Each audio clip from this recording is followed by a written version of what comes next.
premier lien entre immigration et insécurité.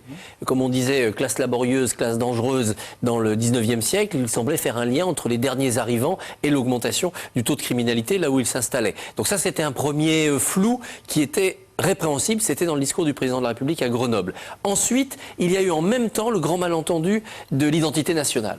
C'était un débat que Jean-François Copé portait avec son club Génération France, tout doucement. Comment on complète notre identité nationale, quels ingrédients on met dans le melting pot français. Et puis, le pouvoir exécutif a chargé Éric Besson, à l'époque, d'aller beaucoup plus vite et beaucoup plus fort sur ce débat. Débat qui partait de la base. Alors on a tout entendu, et surtout n'importe quoi, pendant des semaines.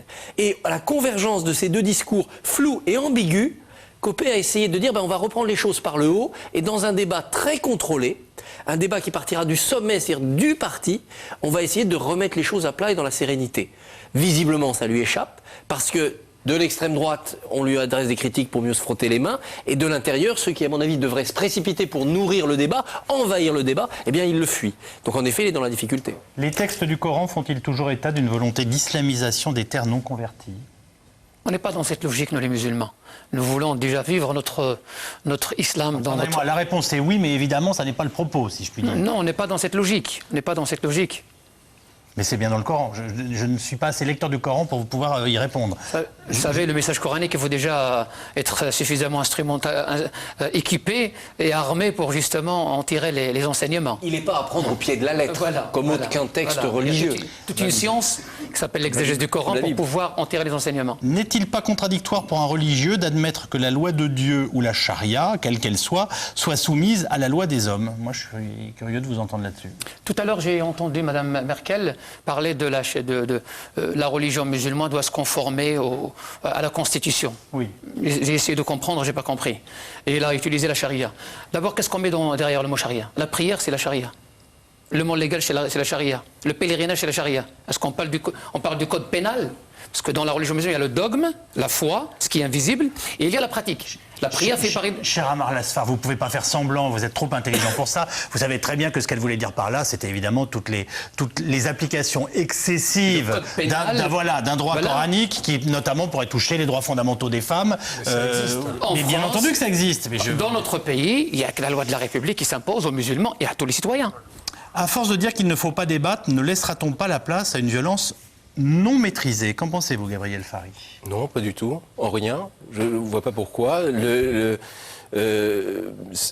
On n'a pas à occuper l'espace d'un débat pour résoudre des silences. Enfin, je veux dire, je préférais que le silence s'impose en l'état, maintenant, plutôt que le débat tel qu'il est présenté. Je ne pense vraiment pas que ce soit ici un problème. Mais il faut aussi pouvoir orienter ce débat, une fois encore, et ne pas laisser cet espace tel qu'il est maintenant. Et c'est en cela que nous pouvons intervenir et que nous devons intervenir. Et c'est pour ça que, nous le disions tout à l'heure, cet appel est tout à fait historique. Il est historique. Jamais des religions se sont unies comme ça, cette union sacrée, comme vous le disiez tout à l'heure. Donc s'il y a cet appel qui est à ce point historique, c'est que la situation est quand même suffisamment grave. Peut-être pas sur le débat lui-même ou le sujet, c'est ce dont nous avons parlé durant toute cette émission, mais plutôt sur les personnes qui conduisent ce débat et la façon dont il est orienté. Donc, plutôt que le silence, oui bien sûr le silence n'aurait pas beaucoup de sens, que nous puissions recadrer un petit peu ce débat, et c'est un petit peu la prétention que nous avons de pouvoir éclairer nos hommes politiques pour que ce débat se poursuive d'une façon plus sereine et sans préjugés ou stigmatisation. Pensez-vous que la stigmatisation de l'islam est un facteur clé de la stratégie de communication présidentielle? Voilà une question très claire. Qui a envie d'essayer d'y répondre?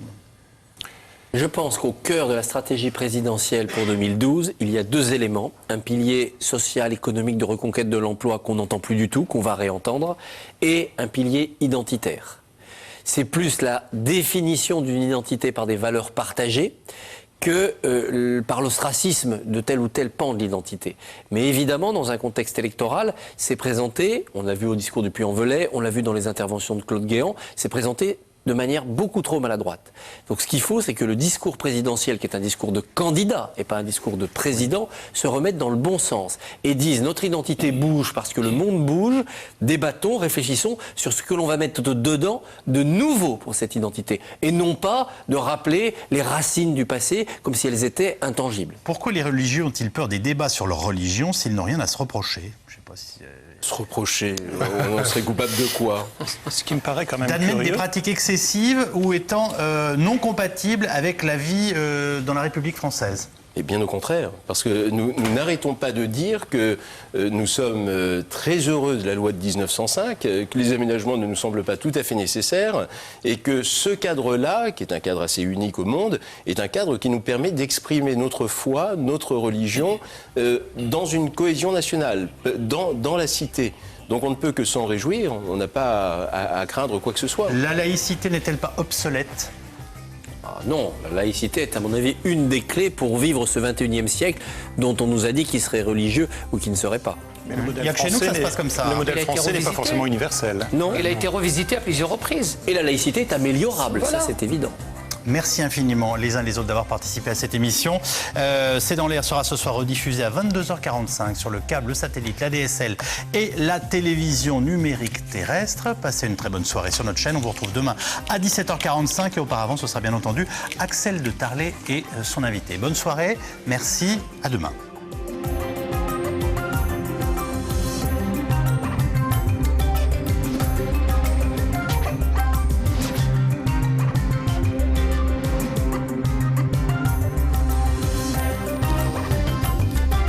Pour toutes vos questions sur l'actu, c'est dans l'air sur France5.fr.